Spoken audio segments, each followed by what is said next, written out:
ಚಿರತೆ ಹಾವಳಿ ಕುರಿತ ಬ್ರೇಕಿಂಗ್ ನ್ಯೂಸ್ ಬರ್ತಾ ಇದೆ, ಬನ್ನಿ ನೋಡೋಣ.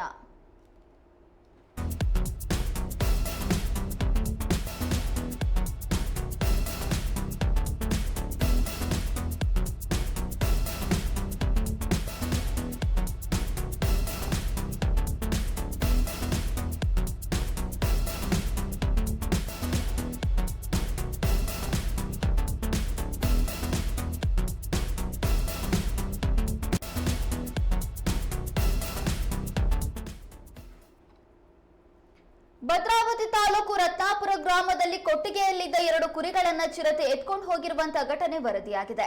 ರತ್ನಾಪುರ ಗ್ರಾಮದಲ್ಲಿ ನಂದಪ್ಪ ಎಂಬುವರ ಮನೆಯ ಕೊಟ್ಟಿಗೆಯಲ್ಲಿದ್ದ 2 ಕುರಿಗಳನ್ನ ಚಿರತೆ ಹೊತ್ತು ಒಯ್ದು ಕಬ್ಬಿನ ಗದ್ದೆಯಲ್ಲಿ ತಿಂದು ಹಾಕಿರುವ ಘಟನೆ ಸೋಮವಾರ ತಡರಾತ್ರಿ ನಡೆದಿದ್ದು ಸುತ್ತಲಿನ ಗ್ರಾಮಸ್ಥರಲ್ಲಿ ಆತಂಕ ಶುರುವಾಗಿದೆ.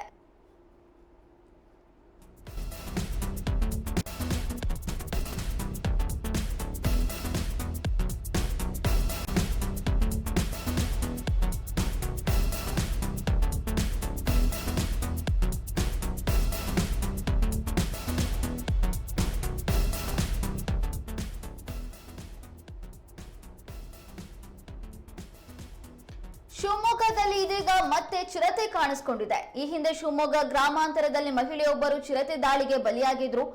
ಇನ್ನು ಭದ್ರಾವತಿಯಲ್ಲಿಯೂ ಕೂಡ ಆಗಾಗ ಚಿರತೆ ಕಾಣಿಸಿಕೊಳ್ತಾ ಇತ್ತು. ಇದೀಗ ಭದ್ರಾವತಿಯಲ್ಲಿ ಮತ್ತೊಮ್ಮೆ ಚಿರತೆ ಕಾಣಿಸಿಕೊಂಡು 2 ಕುರಿಗಳನ್ನ ತಿಂದು ಹಾಕಿರುವ ಘಟನೆ ವರದಿಯಾಗಿದೆ. ಭದ್ರಾವತಿ ತಾಲೂಕಿನ ರತ್ನಾಪುರ ಗ್ರಾಮದಲ್ಲಿ ಇದ್ದ ಕೊಟ್ಟಿಗೆಯಲ್ಲಿ 2 ಕುರಿಗಳನ್ನ ಚಿರತೆ ಎತ್ಕೊಂಡು ಹೋಗಿರುವಂತಹ ಘಟನೆ ನಡೆದಿದೆ.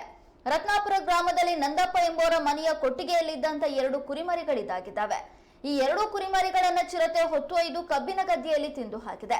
ಸೋಮವಾರ ತಡರಾತ್ರಿ ಘಟನೆ ನಡೆದಿದ್ದು ಇದೀಗ ಸುತ್ತಮುತ್ತಲಿನ ಗ್ರಾಮಸ್ಥರಲ್ಲಿ ಆತಂಕ ಶುರುವಾಗಿದೆ.